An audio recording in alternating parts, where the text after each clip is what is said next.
Hello and welcome live from New Delhi. You're watching DD India Live, India's voice to the world. I'm Gautam Roy, and coming up in the next 30 minutes, Israel recovers bodies of 6 hostages, including a US citizen in Gaza. Polio vaccination campaign begins amid a pause in the fighting. Ukraine drones target an oil refinery, power plants in Moscow, to where regions.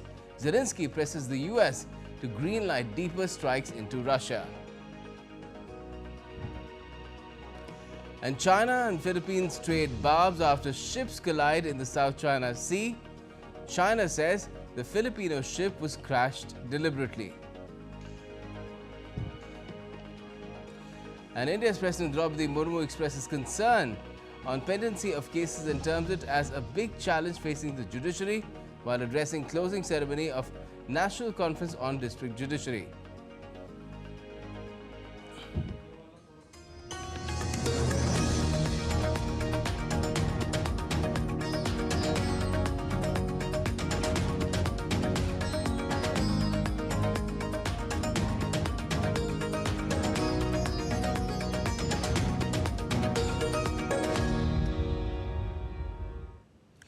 Israel has identified the bodies of 6 hostages discovered underground in the southern Gaza Strip.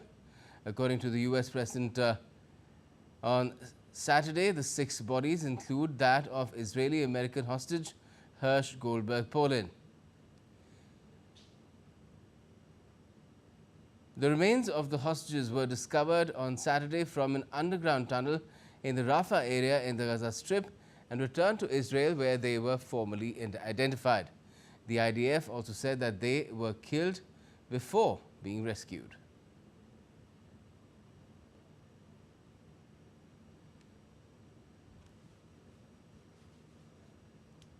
בלב שבור, אנחנו עם משפחותיהם של אורי דנינו.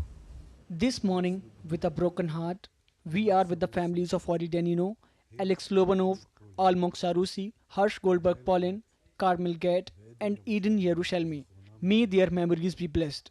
A few hours ago, we informed the families that the bodies of their loved ones were located by the Israeli Defense Forces in an underground tunnel in Rafah. According to the initial estimations we have, they were brutally murdered by Hamas terrorists shortly before we reached them. They were kidnapped alive on the morning of October 7 by the terrorist organization Hamas. הם נחטפו חיים בבוקר 7 באוקטובר. Expresses anger over the recent findings of the IDF in relation to the bodies of Israeli hostages in Gaza. Israel's Prime Minister Benjamin Netanyahu vowed on Sunday to settle scores with the Hamas. Netanyahu, in a statement, said that Israel is committed to achieving a deal to release remaining hostages and ensure Israel's security. In recent days, as Israel has been holding intensive negotiations with the mediator in a supreme effort to reach a deal, Hamas is continuing to steadfastly refuse all proposals. Even worse, at the exact same time, it murdered 6 of our hostages. Whoever murders hostages does not want a deal. The fact that Hamas is continuing to perpetrate atrocities like those it carried out on October 7 requires us to do everything so that it will not be able to perpetrate these atrocities again. US President Joe Biden has said he was devastated and outraged over the recovery of 6 bodies of hostages, including that of an Israeli-American from the Gaza Strip. Terming the development as tragic and reprehensible, Joe Biden warned that Hamas leaders will pay for these crimes, while vowing to keep working around the clock for a deal to secure the release of remaining hostages held by the Palestinian group. The White House released a statement which said that the US president was outraged over the death of American-Israeli Hersh Goldberg Polin in Hamas's captivity. Reports said Goldberg Polin's parents had met repeatedly with US officials and other top international leaders and had recently addressed the Democratic National Convention. Israeli media has confirmed the deaths of at least 3 Israelis after their vehicle was fired upon near the West Bank. Ambulances were seen at the West Bank, where a man and a woman in their 30s were killed in a terror attack near Tarkumia in the West Bank on Sunday morning. Another individual in his 50s was also critically injured and who lost his life due to his injuries in Beersheba. The Israeli Defense Forces said that the terrorists had opened fire on a vehicle. The Israeli police has confirmed that the 3 people killed in Sunday's shooting attack were members of their force. The United Nations on Sunday started vaccinating children against polio in the Gaza Strip during daily 8-hour pauses in fighting between Israel and Hamas. Over 600,000 children will be covered under the campaign. The World Health Organization said that at least 90% of the children need to be vaccinated twice, with 4 weeks between doses for the campaign to succeed. Last week, a baby was paralyzed by type 2 polio virus, the first such case in the Gaza Strip in 25 years. Over 2,180 health workers and community outreach workers are ready and will support the campaign. Campaign will be delivered through 392 fixed points and almost 300 mobile teams. This is a massive operation. The security, of course, is paramount. Ukraine launched waves of drone attacks targeting power plants and a refinery near Moscow, sparking fires, while more than 150 drones were destroyed across other parts of the country. Drone debris caused fires at the Moscow oil refinery and at the Konakovo power station in the neighboring Tver region, one of the largest energy producers in central Russia. Russia's defense ministry said its air defense units had destroyed 158 drones launched by Ukraine overnight, including 9 over Moscow and its surrounding region. Moscow's mayor said several drones targeted the Moscow refinery and caused a fire at a separate technical room at the plant. State news agency TASS later quoted emergency services as saying the blaze had been contained. At least 1 person was killed and 4 injured in Russian selling of Ukraine's Sumy region on the border between the 2 countries. This comes as Russia makes sweeping advances that threaten to outweigh the gains made by Ukraine in its cross-border attack into the Kursk region. Russian forces claim to be a few kilometers away from the Ukrainian city of Pokrovsk, home to a key railway station and major roads. Pokrovsk is an essential supply and reinforcement point for Ukraine's troops on the eastern front line. The battle for Pokrovsk is in continuation of the conflict for Avdiivka, which Ukraine lost in February after months of fighting. Avdiivka, which is about 40 kilometers southeast of Pokrovsk, was seen as a fortress that protected the settlements and roads to its west, helping to bolster Ukraine's presence along the entire front line. Ukrainian President Volodymyr Zelensky has increased pressure on the United States to let Kyiv strike deeper into Russian territory after his representatives met senior U.S. officials in Washington, D.C. on Saturday. Appealing to the United States, Britain, France and Germany, Zelensky said they need the capabilities to truly and fully protect Ukraine and the citizens of the country. Clearing the Ukrainian sky of Russian-guided aerial bombs is a strong step to force Russia to seek an end to the war and just a peace. I appeal to the United States, the United Kingdom, France and Germany. We need the capabilities to truly and fully protect Ukraine and Ukrainians. We need both the permissions of long-range capabilities and your long-range shells and missiles. Germans head to the polls in 2 eastern states on Sunday, with the far-right AfD on track to win a state election for the first time, and Chancellor Olaf Scholz's coalition set to receive a drubbing just a year before federal elections. The Alternative for Germany, that's AfD, is polling first on 30% in Thuringia and neck with the Conservatives in Saxony on 30 to 32%. A win would mark the first time a far-right party has the most seats in a German state parliament since the Second World War. The 11-year-old party is unlikely to be able to form a state government even if it does win, as it's polling short of a majority and other parties have refused to collaborate with it so far. U.S. Vice President Kamala Harris on Saturday fiercely criticized former President Donald Trump for using his visit to Arlington National Cemetery as a political stunt. Harris condemned Trump's appearance, calling it a disrespectful act against the sacred ground. This critique followed Trump's participation in a wreath-laying ceremony and his visit to Section 60, a haloed area restricted from political activities. Trump's campaign captured footage from the visit for promotional purposes, igniting controversy. Donald Trump, addressing a crowd in Pennsylvania on Friday, claimed that families of fallen soldiers from Afghanistan had requested his visit. While I was there, those families that asked me to be there, as they said, 3 families plus 1 soldier who was horrifically injured, both legs and an arm. And they asked me if I would be there, so I went.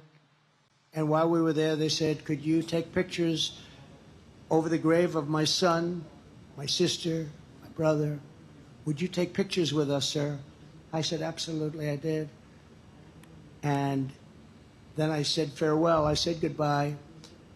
And last night I read that I was using the site to politic, that I used it to politic. This all comes out of Washington. Taiwan's Ministry of National Defense detected 10 PLA aircraft, 7 Chinese Navy vessels and 2 official ships operating around the nation up until 6 a.m. on Sunday. 6 of the 10 PLA aircraft detected crossed the median line of the Taiwan Strait. According to media reports, so far in August, Taiwan has detected Chinese military aircraft 535 times and ships 289 times. Since September 2020, China has intensified its use of grey zone tactics by increasing the number of military aircraft and naval vessels operating near Taiwan. China has increased its military activities around Taiwan, including regular air and naval incursions into Taiwan's ADZ and military exercises near the island. Spokesperson for the UN Secretary General has reaffirmed the United Nations commitment to ongoing engagement with all stakeholders in Afghanistan, including the Taliban-led interim government. The remarks by UN spokesperson came while he addressed a press conference on Saturday. The spokesperson for UN Secretary General also called on the interim government of Afghanistan to open up more avenues for diplomatic engagement. Notably, the United Nations mission in Afghanistan had expressed deep concern on the 25th of August regarding the new morality law imposed by Afghanistan's de facto authorities. Tropical typhoon Shan downgraded from a typhoon, in fact it was downgraded to a tropical cyclone. Now that has caused a lot of damage in a lot of areas in Japan and especially in the western and eastern parts of that country. The Japan Meteorological Agency continues to warn of landslides, floods and rising water levels in rivers in western and eastern Japan, citing increased risks due to ground loosening from record-breaking rainfall since the storm hit the southern coast on Thursday.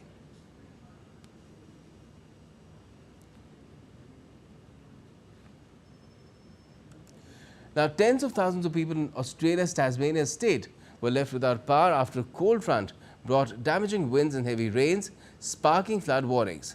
Around 30,000 customers have been left without power across the state. The nation's weather forecasters said a cold front descended over Tasmania, although bands of showers and thunderstorms continue to pose a risk of damaging wind gusts. Chidima Adina has won Miss Universe Nigeria 2024 amid controversy. She is a Nigerian South African dual citizen who withdrew from the Miss South Africa pageant due to controversy surrounding her Nigerian roots. Adina will now represent Nigeria at the Global Miss Universe competition. Over 2,000 people gathered to watch 48 contestants from all over the Netherlands in the central village of Polsbroekerdam for the yearly National Canal Walting Contest, where contestants have to vault the greatest distance across the water using a pole. The first ever canal vaulting competition was held in 1767 in the Netherlands. Popular US rapper Fatman Scoop has died after suffering a sudden cardiac arrest while performing on stage. His family members informed Scoop's fans about his death on Instagram, writing, "It is with profound sadness and very heavy hearts that we share the news of the passing of the legendary and iconic Fatman Scoop."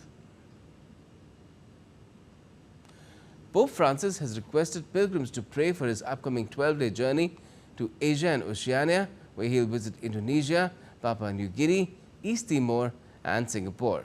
This trip will be his longest journey ever. Poland marks the 85th anniversary of the outbreak of the Second World War with a ceremony in Wieluń, which was the first Polish town to be bombed by the Nazis on the 1st of September 1939.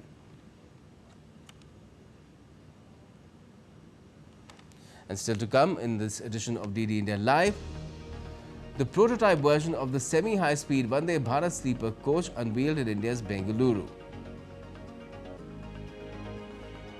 Heavy rains in the state of Telangana over the last 2 days impacts lives.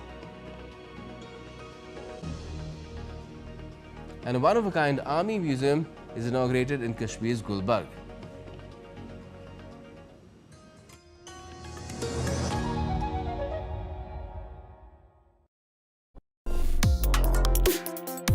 Complex issues, hidden agendas, twists and turns, strategic games. We think all dots are linked. We just need to connect them. Join me every week as I connect the dots to unravel hidden designs in statecraft, mysteries, and decode issues that matter to you. Watch Connecting the Dots with me at these times on DD India.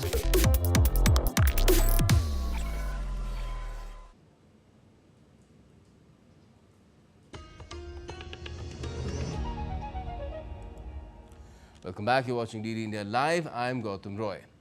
India's President Draupadi Murmu addressed the valedictory function of the National Conference of District Judiciary in New Delhi. The President said that reducing pendency of cases is a big challenge facing the judiciary. She called on all stakeholders to come together and find solutions to address the backlog of cases. मुकदमे की pendency और backlog न्यायपालिका के समक्ष बहुत बड़ी चुनौती है। इस समस्या को प्राथमिकता देकर सभी हितधारकों को समाधान निकालना है। मुझे ये जानकर प्रसन्नता हुई है कि इस सम्मेलन के एक सत्र में केस मैनेजमेंट से जुड़े कई आयामों पर चर्चा हुई है। The President also unveiled the new flag and insignia of the Supreme Court on the occasion.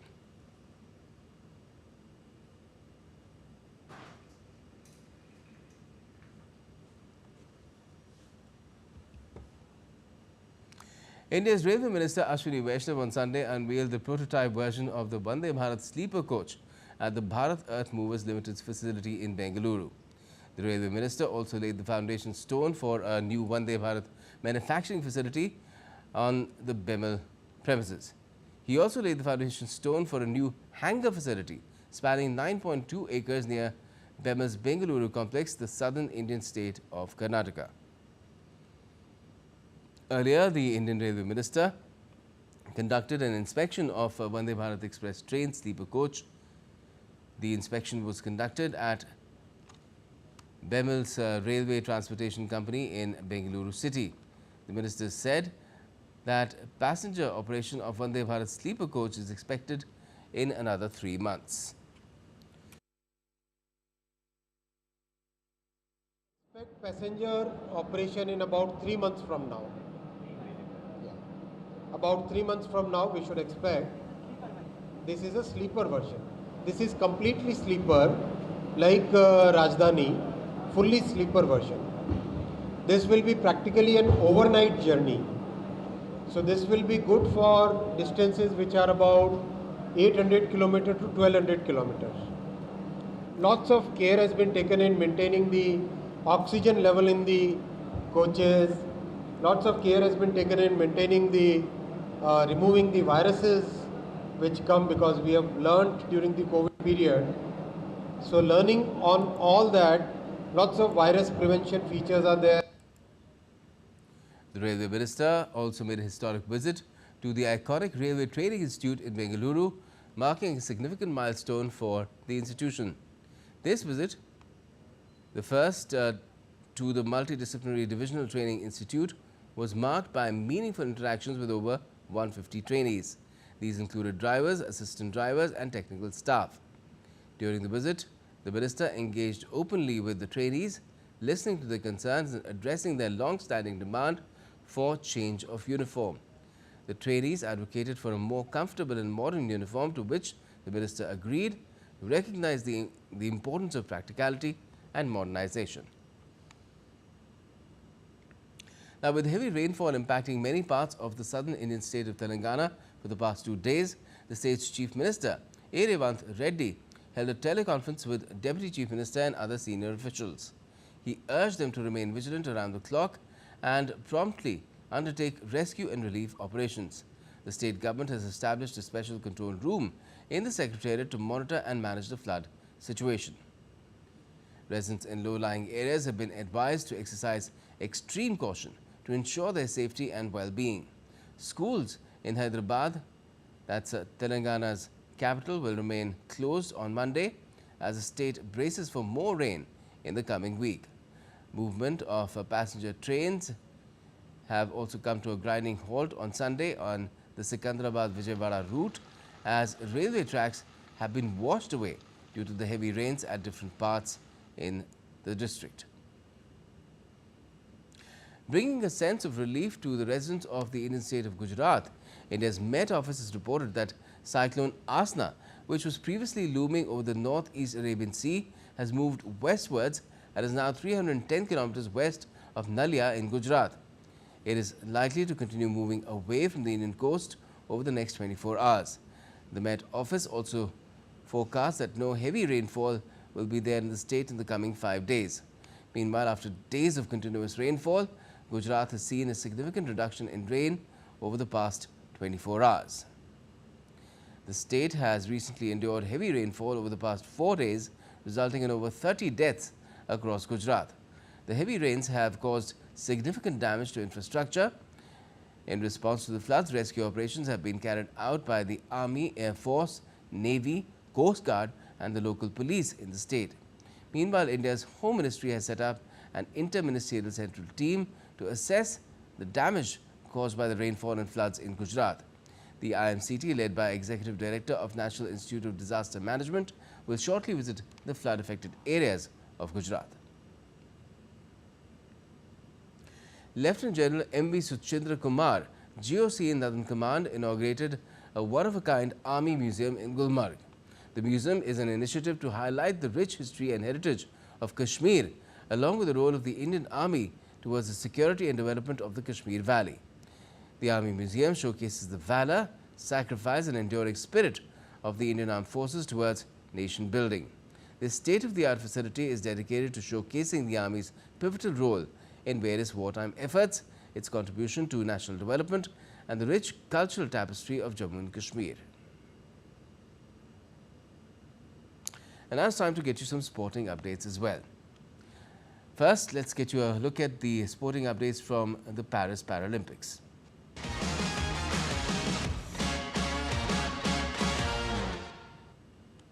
As far as the Paris Paralympics go, let's tell you what's been happening there as well.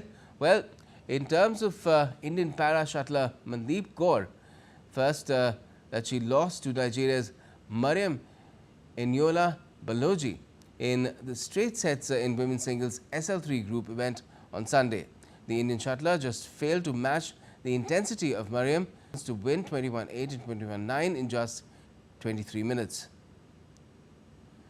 Another Indian shuttler, Palak Kohli, suffered 19-21 and 15-21 defeat to Karimatus Sadia in women's singles SL4 quarterfinal and crashed out from the competition. Palak did put up a fight but failed to get over the line against Sadia, who was just a notch better than her in the clash. The shuttler Manisha Ramadas qualified for the semi-finals of the women's singles SU5 category. Ramadas won in straight games 21-13, 21-16 against Mamiko Toyoda of Japan. An Indian shooter, Avani Lakhara and Siddharth Babu, failed to qualify for R3 mixed 10-meter air rifle prone SH1 final. Avani finished 11th with 632.8 points, while Siddharth finished 28th with 628.3 points in the qualification round. Avni missed the cut for the final by just 1 point. In the lush Choco Andino biosphere, where colorful birds flutter through green trees and drink from water feeders, efforts are growing to protect the beautiful forest biosphere. Home to some 600 species of birds and 270 species of mammals, conservationists are working hard to keep the forest and its wildlife safe from the threat of mining.